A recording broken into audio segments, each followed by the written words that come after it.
What these instructions cover are the tactics of fighting a new war of movement maneuver after almost 4 years of static trench warfare.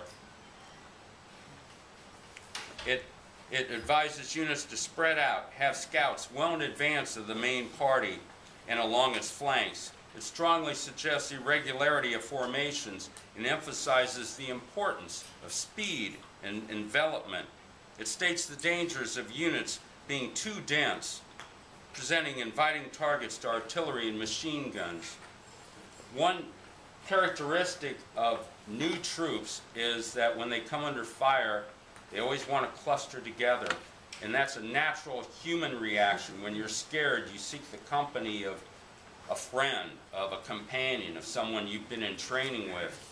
That's exactly the opposite thing that combat soldiers need to do in combat. You spread out so that one shell can't kill 20 of you, that you don't present really inviting targets to the enemy to shoot at. A machine gun's not going to necessarily shoot at one guy, but if there's 20 guys all bunched together, they will be shot at.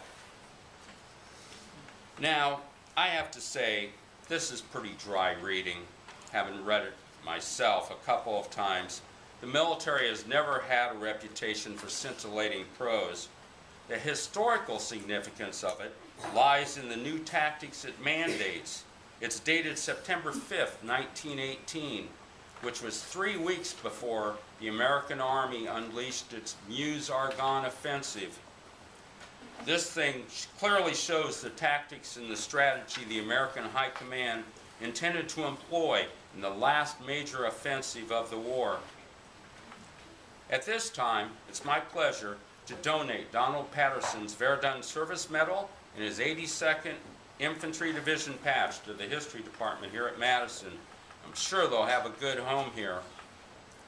This brings me to the end of my prepared remarks. If any of you have any questions, I'd be happy to try and answer them.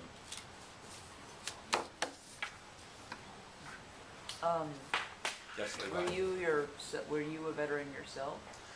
No, I wasn't. I received a draft notice in the spring of 1970. I was married at the time and had 2 children, and for various health reasons I flunked the physical. So, no, I wasn't.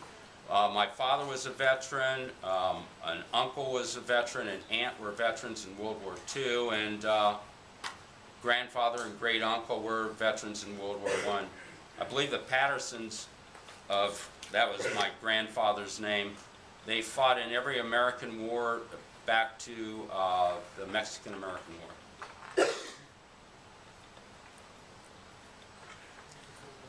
I'd like to thank you all. This has been a great pleasure. Oh, I'm sorry, we have a question back there. Yes, sir.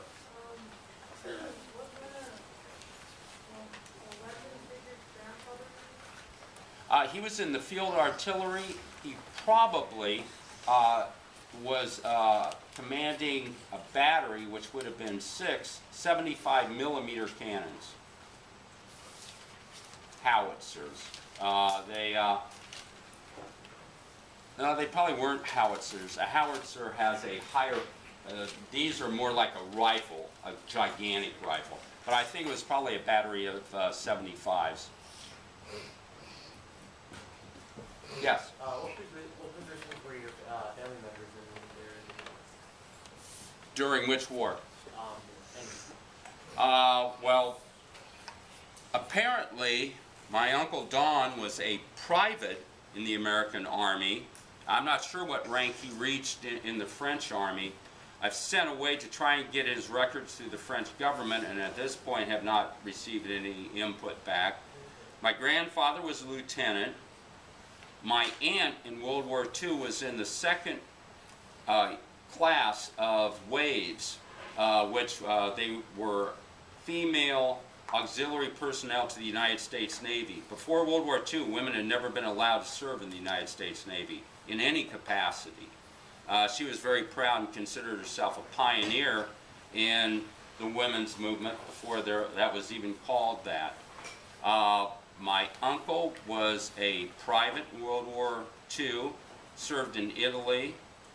My father was a private and a corporal in World War II. He served in North Africa and in the South Pacific on an island called Saipan.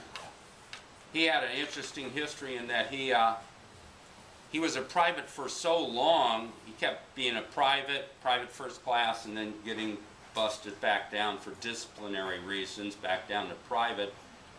He did that for 14 months, and then there was an act passed in Congress that if you had been overseas in a combat area for more than 12 months, you were automatically a corporal. So the family joke was always that it took an act of Congress for Fran to become a corporal. But, I have a quick question. Do you have any information about, you said your grandmother was home with a new baby. Any information about what life was like in the home front while? It would have been anecdotal and not a great deal of it. She was really important in my life up until I graduated from high school and went off to college, and she sort of descended into Alzheimer's after that. I don't really have a lot of knowledge about what World War I home front would have been like. I know it's very patriotic, though. I mean, there was no question. My grandfather waited until the baby was born, and then he enlisted. So. Yes, ma'am. Any of your relatives, were they injured in combat? No. No, I think the worst injury ever suffered by any member of my family in the war was my father in World War II in North Africa suffered from a terrible toothache and went into the army dentist, and he wanted the tooth pulled. And the dentist said, oh, no, that tooth is Army property. We're not just going to willfully destroy Army property because you're suffering from a little discomfort. And so this dentist spent the next 2 hours drilling his tooth without Novocaine. And then this cute little nurse popped her head in and said, hey, Jim, a bunch of us ladies were going to be at the officers club in about 5 minutes. And he goes, oh, I'll be right there. And he pulled my dad's tooth. My dad served in the Army for 3 years in North Africa and the South Pacific, saw a lot of terrible things. Said the only person he wanted to kill was that Army dentist. And knowing my dad and his temper, that wasn't talk. If he could have gotten away with it. Yeah. That's the Army for you, gentlemen, and ladies too. Yeah.